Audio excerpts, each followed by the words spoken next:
नमस्कार, prime time लेकर मैं हूं आपके साथ सोहेल खान। शुरुआत करेंगे कोरोना को लेकर देश के आंकड़ों से। बुलेटिन की शुरुआत महाराष्ट्र की अगर बात की जाए, सबसे ज्यादा एक दिन में 11,877 मामले महाराष्ट्र में सामने आए हैं। तो देश में अब कोरोना बेकाबू होता जा रहा है। महाराष्ट्र में रिकॉर्ड तोड़ मरीज मिले हैं। इसके अलावा गंभीर बात यह भी है कि 9 लोगों की मौत एक दिन में हुई है। मुंबई में ही 8,036 मामले आए हैं। पश्चिम बंगाल में 6,153 नए केस। दिल्ली भी अब रफ्तार पकड़ रहा है। 3,194 नए मामले, जबकि दिल्ली में एक शख्स की मौत कोरोना के चलते दर्ज की गई है। पश्चिम बंगाल, दिल्ली अलर्ट मोड पर हैं। कल से सभी शैक्षणिक संस्थान यहां पर बंद करने के आदेश जारी कर दिए गए हैं।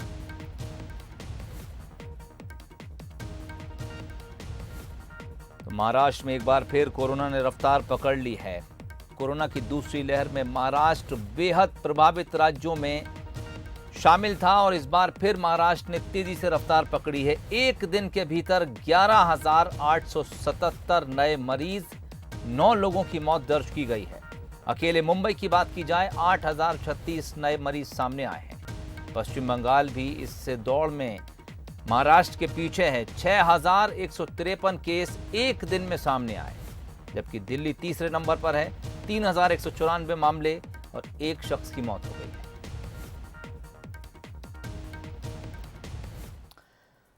कोरोना के बढ़ते हुए मामलों को देखते हुए सुप्रीम कोर्ट ने यह फैसला किया है कि अगले 2 हफ्तों तक सुनवाई वर्चुअल तरीके से की जाएगी। तो अब सुप्रीम कोर्ट में आमने सामने सुनवाई नहीं होगी, वर्चुअल सुनवाई होगी। दिल्ली में तेजी से बढ़ते कोरोना संक्रमण को देखते हुए सुप्रीम कोर्ट ने यह फैसला लिया है। 3 जनवरी यानी कल की तारीख से कोर्ट में अगले 2 हफ्तों तक सुनवाई वर्चुअल तरीके से की जाएगी।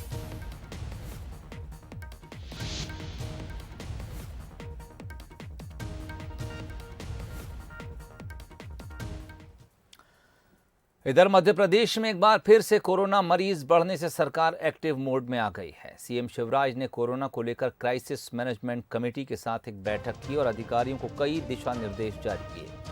सीएम ने खांसी, बुखार को गंभीरता से लेते हुए तुरंत कोरोना टेस्ट कराने की जनता से अपील की है। साथ ही प्रदेश भर के कलेक्टर्स को अस्पतालों में व्यवस्थाएं सुनिश्चित करने के आदेश दिए हैं। सीएम ने प्राइवेट अस्पतालों की मनमानी फीस वसूले जाने की पर भी कड़ी नजर रखने के लिए कहा है।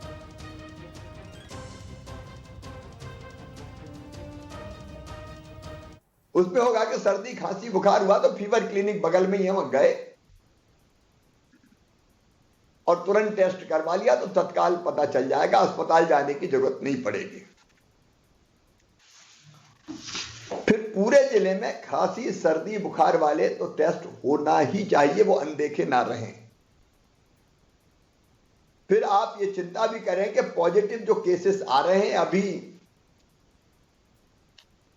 602-3 हमारे यहां एक्टिव केस है और अभी 150 से ज्यादा पॉजिटिव केस रोज आने लगे। ये संख्या बढ़ेगी, जैसा ट्रेंड अभी आपने देखा दुनिया में देश में बढ़ रहे हैं, बढ़ेगी हमारे यहां। शासकीय अस्पतालों में आईसीयू एलजीयू बिस्तर एक बार फिर से हम चेक कर लें। ऑक्सीजन सपोर्टेड सामान्य बिस्तर, ऑक्सीजन बेड, आइसोलेशन बिस्तर जिनमें ऑक्सीजन की जरूरत नहीं पड़ेगी। इस बार हो सकता है कई को ऑक्सीजन की जरूरत ना पड़े, हम तैयारी सब रखेंगे। इसके साथ दवाइयां,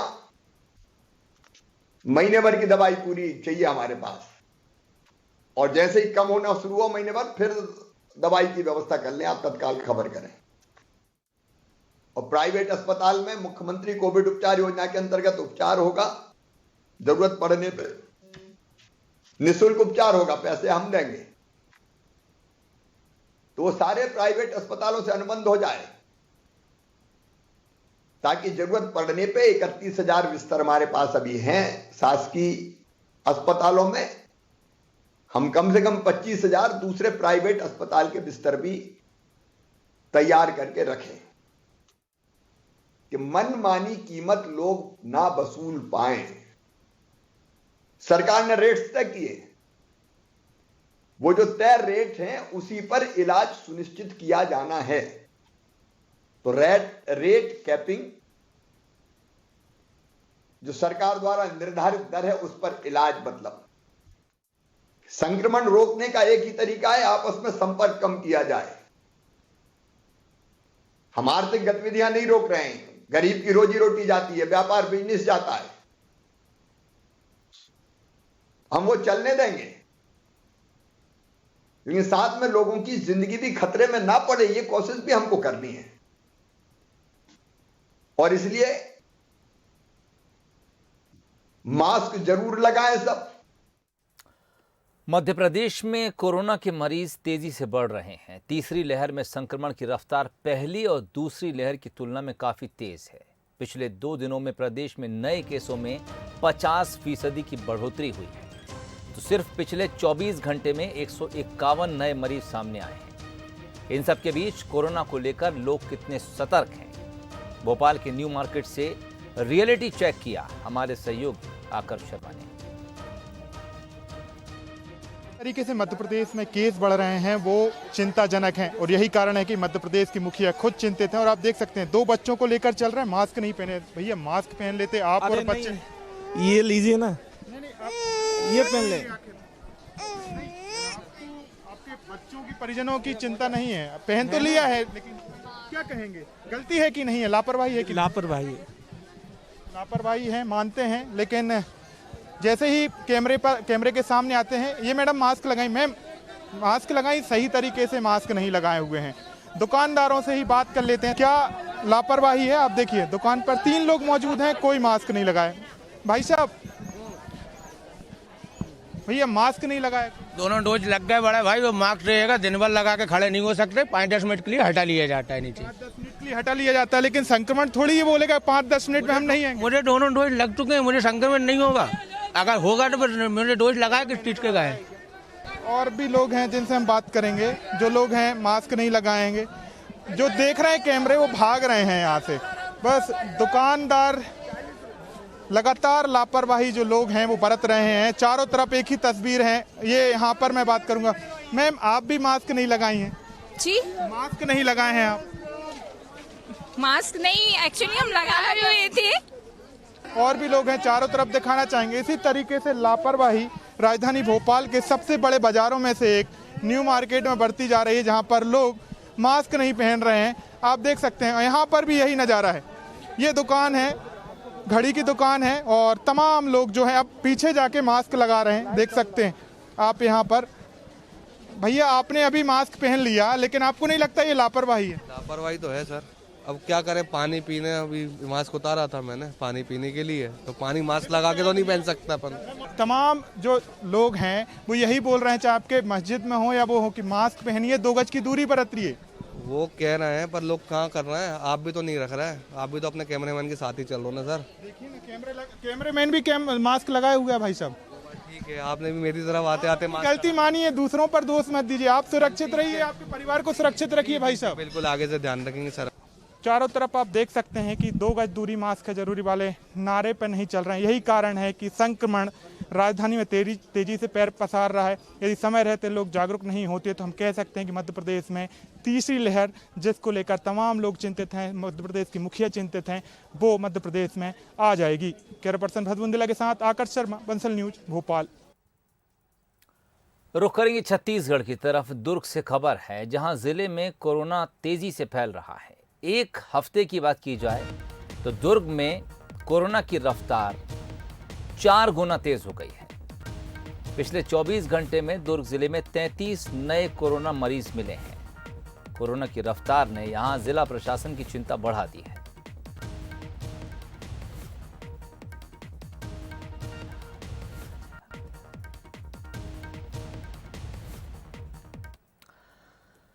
कोरोना वायरस के नए वेरिएंट ओमिक्रॉन ने इन दिनों फिर से टेंशन बढ़ा दी है। ऐसे में कोरोना की ही तरह इससे संक्रमित होने पर क्वारंटाइन होना जरूरी है। नीति आयोग के स्वास्थ्य विशेषज्ञ डॉक्टर वी.के. पॉल का कहना है कि अगर किसी ने ओमिक्रॉन के लिए टेस्ट कराया है तो उसके नतीजे की प्रतीक्षा तक घर पर ही क्वारंटाइन रहें, और अगर कोई संक्रमित है तो 7 दिनों का क्वारंटाइन पीरियड पूरा करें और फिर रिपोर्ट नेगेटिव आने के बाद ही लोगों के बीच में जाएं। भारत में ओमिक्रॉन के बढ़ते मामलों के बीच तीसरी लहर शुरू होने की बात कही जा रही है। ऐसे में किसी भी तरह की लापरवाही मुसीबत और बढ़ा सकती है। तीसरी लहर की चेतावनी भी भारत के लिए बड़ा खतरा है।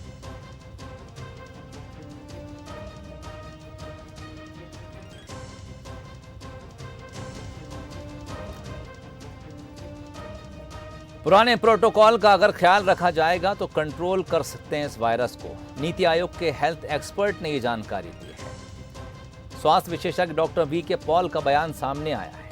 उनका कहना है कि टेस्ट रिपोर्ट जब तक नहीं आए अपने घर पर क्वारंटाइन रहें। संक्रमित हैं तो 7 दिन पूरी तरह से घर पर क्वारंटाइन रहें। उसके बाद अगली जांच कराएं। रिपोर्ट नेगेटिव हो तभी दूसरे लोगों से मिलें। यानी इस वायरस को भी और तीसरी लहर को भी बहुत आसानी के साथ पुराने प्रोटोकॉल के जरिए, पुरानी गाइडलाइन के जरिए रोका जा सकता है।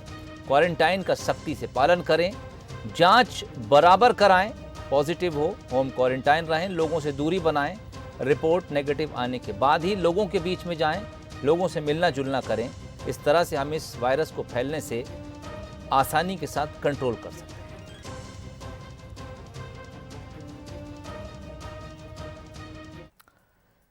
चलिए अब बात करेंगे मुलाकात की। मुख्यमंत्री शिवराज सिंह चौहान ने राज्यपाल से मुलाकात की है। मुख्यमंत्री शिवराज सिंह चौहान राज्यपाल मंगू भाई पटेल से मुलाकात करने पहुंचे थे।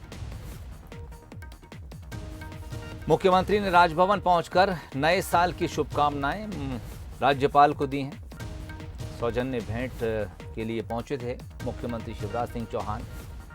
नए साल की शुभकामनाएं दी। इस मुलाकात के दौरान की कुछ तस्वीरें सामने आई।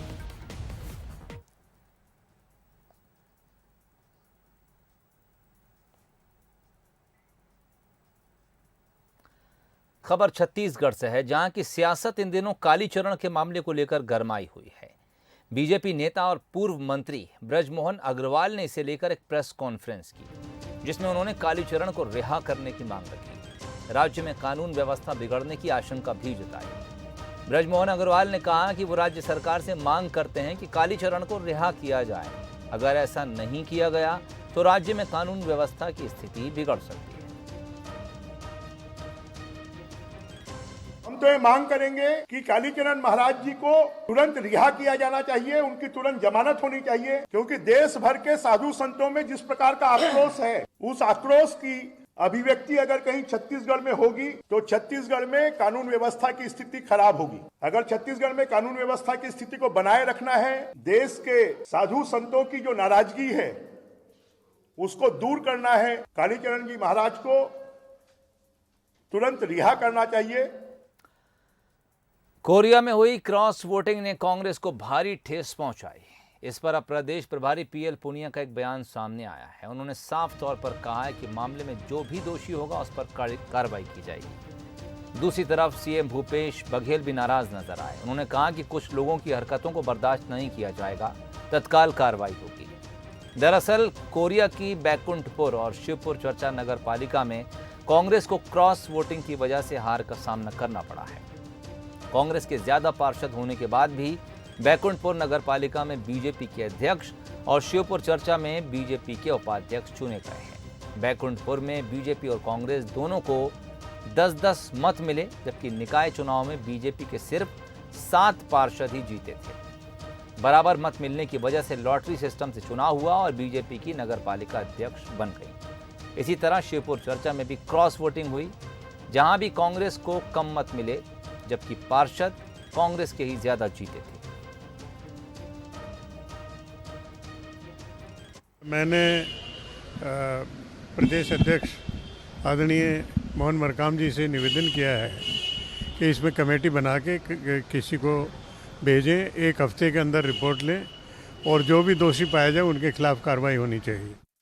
देखिए, कार्यकर्ताओं के मेहनत से हम सभी निगमों में और नगर पालिका नगर पंचायतों में जीते, और कुछ लोग यदि इस प्रकार से उनके पार्टी विरोधी गतिविधियों के कारण से इस प्रकार से रिजल्ट आए हैं तो जिम्मेदारी तो तय करनी होगी और उस पर कार्रवाई भी होनी चाहिए। अब मैं समझता हूं कि प्रभारी जी आ रहे हैं और संगठन के जो प्रमुख हैं हमारे मोहन मरकाम जी, तो निश्चित रूप से संज्ञान लेके कदम उठाएंगे और त्वरित होना चाहिए और कड़ी कार्रवाई होनी चाहिए। खबर नरसिंहपुर से आपको बताते हैं, जहां एक बुजुर्ग अपने जिंदा होने की गवाही खुद दे रहा है। ये मामला नरसिंहपुर की ग्राम पंचायत मुआर का है। हल्के वीर कहार पिछले 2.5 साल पहले नर्मदा परिक्रमा को गए और इसी बीच उनके रिश्तेदारों और गांव के पटवारी ने उनके खिलाफ साजिश रचकर उन्हें दस्तावेजों में मृत घोषित कर दिया और लगभग 10 एकड़ जमीन की बंदरबांट कर दी। अब पिछले 2 साल से 75 साल के बुजुर्ग हल्के वीर अपने आप को जिंदा साबित करने के लिए सरकारी दफ्तरों के चक्कर काट रहे हैं, लेकिन अभी तक उनके हित में तो कोई कार्रवाई नहीं हुई है। इस बार बुजुर्ग कलेक्टर के पास पहुंचे हैं, न्याय की गुहार लगाई है। किसने बता दिया? भाई पटवारी ने बताई थी मुझे। हाँ, कहा मैंने के बेटे खसराम नाम तो देख किसने जब आज नाम देखे तो हम देख लोग तीनों के मिल गए। कई बोलो कहीं यहाँ पे कहीं पोत लिख गए, पोत लिखवा दो। हाँ, राम प्रसाद ना। तो मैंने कही गाँव में पता लगा ले तो। राम प्रसाद कौन है? वो हमारे बड़े दादा के नाती हैं, धन सिंह। उनने मृतक घोषित करा दिए। हाँ, तो ये विषय मेरे संज्ञान में आया है और यही सब बातें सुनने के लिए, जन सुनवाई करने के लिए ही हम लोग यहाँ उपस्थित होते हैं, जन सुनवाई में अपनी उपस्थिति देते हैं। इसकी एक जांच के लिए हमें निर्देशित किया हुआ है और अगर ऐसा कोई त्रुटि है और जानबूझ करके ऐसा किया गया है तो संबंधित के खिलाफ उचित कार्रवाई भी और जो आवेदन करता है उनकी सहूलियत के लिए, उनके सुविधा प्रदान करने के लिए जो कुछ करना पड़ेगा हम करेंगे। और अगली खबर जांजगीर चांपा से है, जहां संविदा कर्मचारियों ने आज जमकर तोड़फोड़ की। मामला मड़वा पावर प्लांट का है, जहां के संविदा कर्मी प्रदर्शन कर रहे थे। अचानक इनका प्रदर्शन हिंसक हो गया, जिसके बाद मौके पर मौजूद कई गाड़ियों में आग लगा दी गई। खबर को कवर करने पहुंचे मीडिया कर्मी और व्यवस्थाओं को बनाने के लिए पहुंची पुलिस पर भी पत्थर फेंके गए। प्रदर्शनकारियों को समझाने के लिए कलेक्टर और एसपी मौके पर पहुंचे थे। इस घटना के सामने आने के बाद इलाके में तनाव का माहौल है। भारी संख्या में पुलिस बल यहां तैनात कर दिया गया है।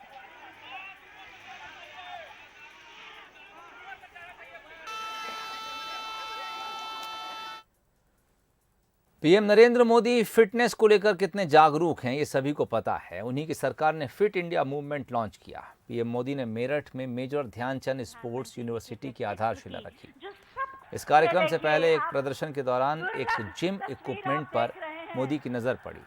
एक्सरसाइज के शौकीन मोदी ने मौका नहीं गंवाया और मशीन पर हाथ आजमाया। व्यायाम करने की ये मशीन जो शरीर को फिट, ये देखिए आप, दुर्लभ तस्वीर आप देख।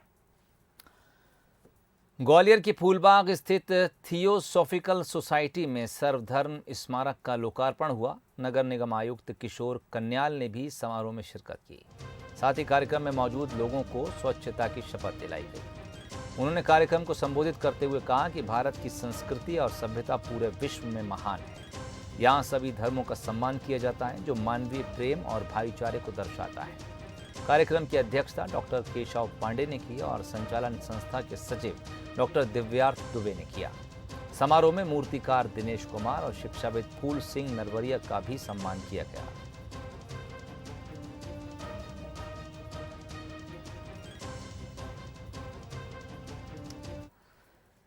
इस खबर के साथ ही प्राइम टाइम में फिलहाल इतना ही। तमाम अपडेट्स के लिए जुड़े रहिए बंसल न्यूज़ के साथ। मुझे इजाज़त दीजिए। नमस्कार।